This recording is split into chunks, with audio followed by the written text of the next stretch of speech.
Hi there. So, how many eggs are you supposed to eat in a day? Now, this is a question that a lot of people are asking, right? And then I will show you a particular food that I saw, and somebody said that it is the best thing that has ever happened to him. He said that eating 5 eggs per day is something that is magical in his diet, okay?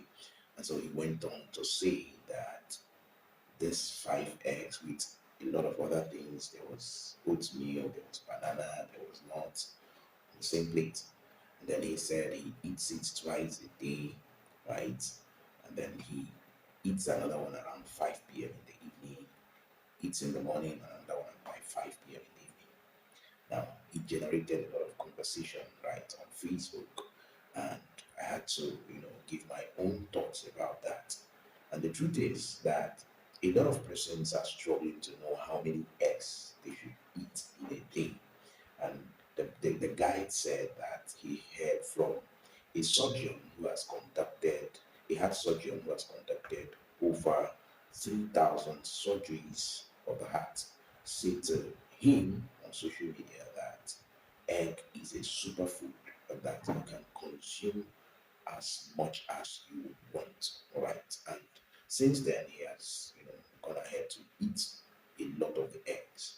Okay. And a lot of people in the comment section, you know, got to, you know, respond to that. And a lot of them were saying that they have been on it for a while and it's actually a superfood, as the man claimed, and it's going on well with them. But then again, I know that there are a lot of factors around that, right? And one of the things I asked was, what exactly do you want to achieve with this diet? Okay, somebody responded and said, people in their elderly, as they age, they need more protein. That's not true, right? Based on science, that's not true. Um, you you eat according to your recommended daily allowance, and the recommended daily allowance for protein they don't increase, right? So it's almost like the same or even drops as you age. So where is that coming from? So a lot of things that people are not doing right, okay, and they are looking for, professionals that will validate, the wrong things that they are practicing. This is one of the challenges we have as dietitians and health or nutrition professionals. People are looking for professionals who will validate the wrong things that they are doing in order for them to, you know, go haywire on that. Now, in this video, I want to share with you, you know, some of the factors that should guide you properly on how you should eat. Okay.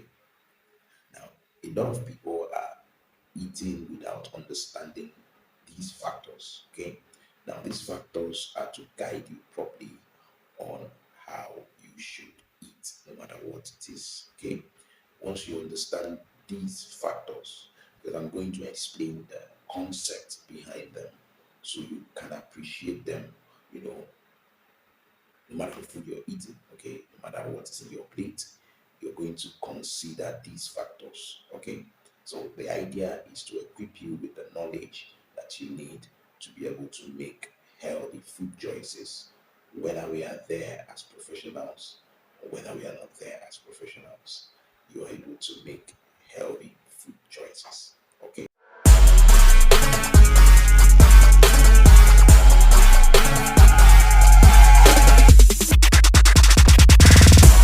Now, there are 5 factors that determines our diet or our nutrition. Okay. Now, these 5 factors are very powerful. I know you're enjoying this video. If you've not subscribed to this channel, I'd like you to subscribe. Click on the subscription button, click on the notification bell so that you'll be able to know when we release our subsequent videos. I call these factors 2QVBM. Now, what does the first Q stand for? Now, it talks about quality. Now, quality talks about how good is that food you're eating. You know, is it an adequate diet? Okay, adequate diet is a diet that contains all the nutrients, all the classes of food in the right proportion. Okay, that is the definition of adequate. So the quality of your food is determined by the content of that food. Does your food represent the six classes of food in the right proportion? When I talk about six classes of food, carbohydrates, protein, fat, you know, minerals, vitamins, and water, right? Now, these classes of food are very important, okay? So, if the quality of the food is guaranteed, okay, if the quality of the food is adequate, then your food is good to go. Okay, you can guarantee the adequacy of that food. That means the food is of good quality. Okay, so quality is very important. Quality of your food, is that food good for human consumption? That is another thing.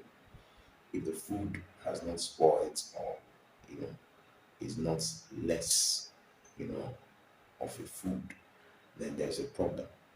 So it isn't in the best moment of that food, because we have best before. So is that food in the best before of it, within the best before time of it? So it means that the food is of quality. So these are things that you need to look out for in talking about quality. What is the quality of the food that you're eating? Is that vegetable, is it still good enough? Okay, I hope the vegetables are not denatured, because a lot of people, they cook their vegetables, at the end of the day they are eating chaff. They've taken away the quality of their food through the cooking method they applied. So you must ensure that your food is still, you know, in maintains its quality even as you're preparing them. Okay, so these are things that you need to look out for. Now, the second cue talks about quantity.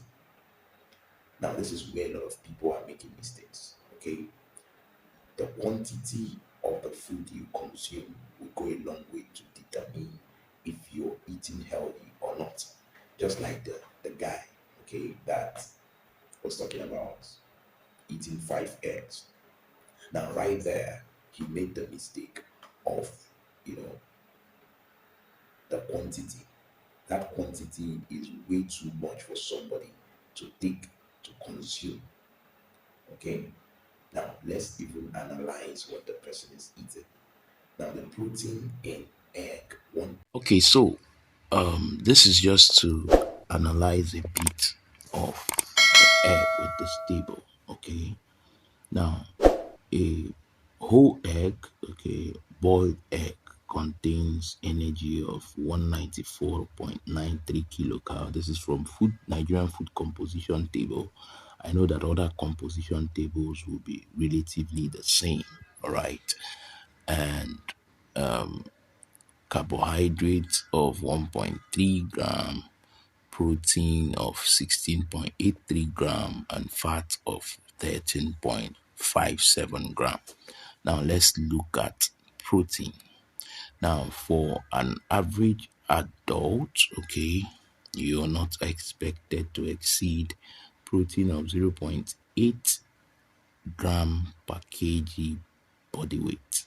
Okay, that means that if you're 70 kilogram, okay, if you're 70 in weight, kilogram in your weight, you're to consume about 56, that's 0.8 times 70, about 56 gram of protein per day.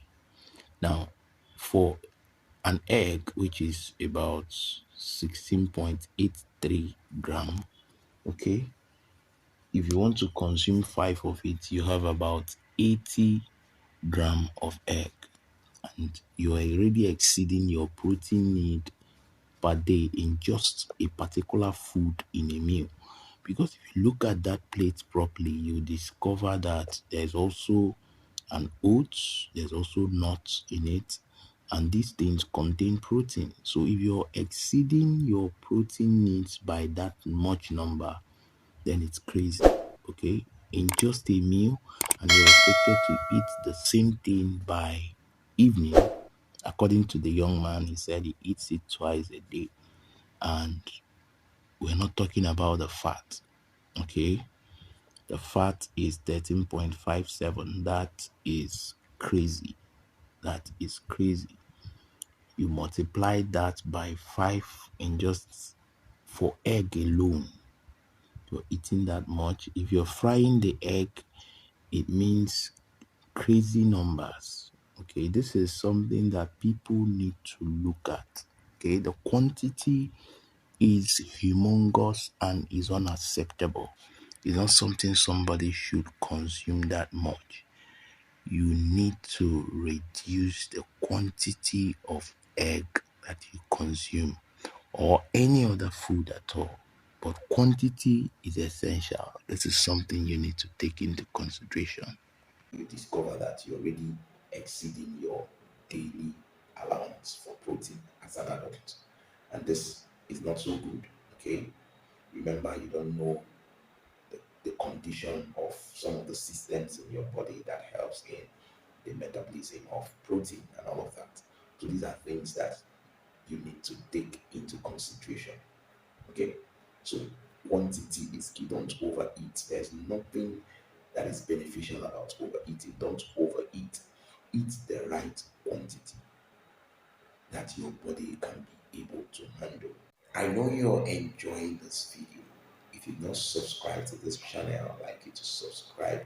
Click on that subscription button, click on the notification bell so that you'll be able to know when we release our subsequent videos. The V is about variety.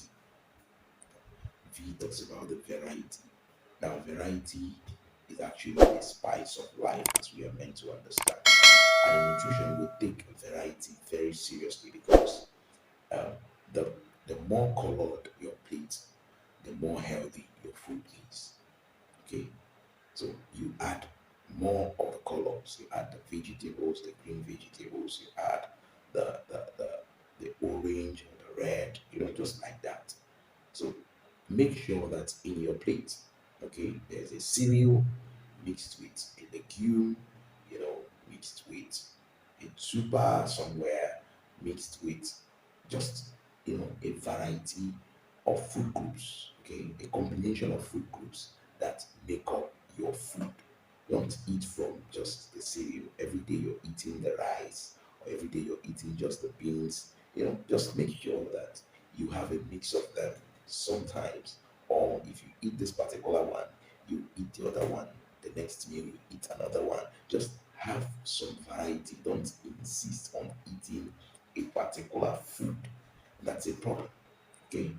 So make sure that you're eating variety because variety ensures that you have different nutrients. Okay, because some of these food groups they have a particular nutrient in good amount, and so it's good that you're eating this variety so that you have access to these nutrients. Okay, in good amounts so as to be able to avoid the deficiency of such nutrients. Okay, so eat fruits, eat vegetables, eat cereals, eat legumes. You eat, just all those foods. They will help you to be healthier. The micronutrients, the macronutrients, all will be available as you eat more of the food groups. Okay, so that's that for variety. Then balance. What exactly is balance? Balance talks about making sure that you don't eat or exceed more than you're supposed to eat per day. Every one of us have a particular recommended daily allowance, okay, for an average young man, okay, yeah, you to eat between 2,500 to 3,000 kilocal. For a woman, maybe it's between 1,800 to 2,200, depending, right? So this is just a range. So you need to make sure that you strike this balance, okay? Beyond just this, okay, there's also a need for you to strike a balance in your intake and your expenditure. So make sure that when you eat, you also have an avenue to do some expended. Okay, you burn out. So that's how to balance energy. Okay, when you eat, you try and strike a balance. So striking a balance in between your intake and your expenditure, it makes you somebody who is sensitive to their health. Okay, so don't just eat with reckless abandon. Eat understanding balance. Eat understanding that every nutrient is vital in your meal. So eat with an understanding that you need to also balance your food, balance your calorie. Okay? When you expend the calorie, you take in another one. So like that, you try and strike a balance between the two. All right? And then finally, it's moderation. Now, moderation talks about adequate. Okay? What is the, you know, adequate amount that will not cause any problems? What is that enough? What is the enough value for each of the food you are taking? What do you say is enough? When they say don't take alcohol, you know, in excess, what do they mean? Okay, so you need to find out what they mean by moderation. Drink in moderation. Eat this particular food in moderation. How much of alcohol should you take as a woman? They said one drink for a woman and two drink for a man. What is one drink? What is the equivalent of one drink in a bottle, in a meal, you know, in an ounce? What are, these values? How much should I eat that you consider to be moderate? So moderation is very key. Just like me, I don't usually ask people to avoid a particular food, right? But I try to find out what is that moderation that I can still put and it will not affect this person's health. For instance, I have clients who are addicted to alcohol as diabetics, right? And so I'm able to, okay, decipher how much of alcohol can they take, okay, so that it won't be able to cause any harm. Now, the reason for this is that when you're managing a patient, sometimes these people will go behind you and do things that will jeopardize the management. So, what you do is to make them accountable to you. So, you give them allowance to take those things that naturally they are not supposed to take. All right. And the reason is that you're making them to be accountable to you so they don't go behind you and take them. So it's like a reverse psychology system where you're giving them this, but at the same time, you're quantifying what you're giving them and then expecting that they will be relying on you, okay, for feedback. Okay, so they will tell you what actually happened, when they took it, how much did they take. So they trust you enough to open up more. So that's how it works. Moderation. So I allow some of my clients who are addicted to alcohol, who are diabetic, to take some amount of alcohol. The only thing is that I am always monitoring them closely. I look at what they are consuming, and funny enough, it doesn't really affect their blood sugar. The truth is, when you are doing that, you find a way to incorporate it in their meal as well. So they may not be able to overeat and still drink. So you strike a balance, still the same thing we're talking about. You can always strike a balance. Okay. So how much egg should you take? I know that question you want to hear it from me.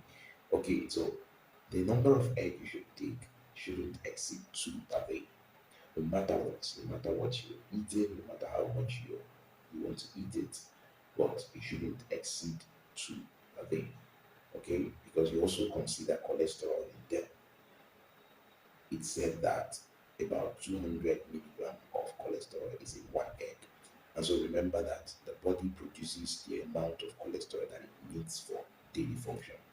About 300 cholesterol milligram of cholesterol is what the body produces and uses. So the body has enough stores for itself. So the idea is that a lot of people now consume an extra one, which causes problem. So you don't need to take in an external cholesterol. okay? Because the one you have, you've not exhausted it. So taking 5 eggs means that you're taking in about 1,000 milligrams of cholesterol, and that is way too much. You cannot survive like that. I know that the white people are telling you, yeah, you should also remember that some of these non-communicable diseases, that black people are more predisposed to them more than the whites. So I really know why you will be listening to a white person when in actual sense you should be listening to yourself. Okay, you should be listening to your body, what works for you. That's what you should be focused on. You shouldn't be listening to what white people are saying. Their research says that we are more predisposed to having hypertension, non-communicable diseases, diabetes, all of those things. Especially even as a man, you're more predisposed to have heart problems. So how can you be eating 5 eggs in a day? That's crazy. When you know that cholesterol is also, you know, something that determines your heart health. Yeah, there's so much controversy around cholesterol in egg. But let me tell you, the cholesterol in egg, okay? Some people say it's not harmful, but in our body as black people, they say it's harmful. A lot of studies support this. There's only a handful of studies in the United States that started a few years ago to say there's nothing wrong with it. But you don't depend on such studies because they don't represent your demography. You need to focus on studies that represent your demography. You are a black person, you're a young adult black person. And so you are predisposed to having issues around this. So what you should do is make your choices based on these factors. Okay, the two QVBM factors, two QVBM factors. So these are 5 factors that should determine what you should eat, how you should eat, and all of that. Okay, I hope you got value from this. Thank you for listening. I appreciate you for being part of this video. If you've not subscribed to this channel, I'd like you to subscribe, click on that button, click on the notification bell so that you'll be able to know when we release our subsequent videos. Thank you for being part of this. Until I see you, bye for now.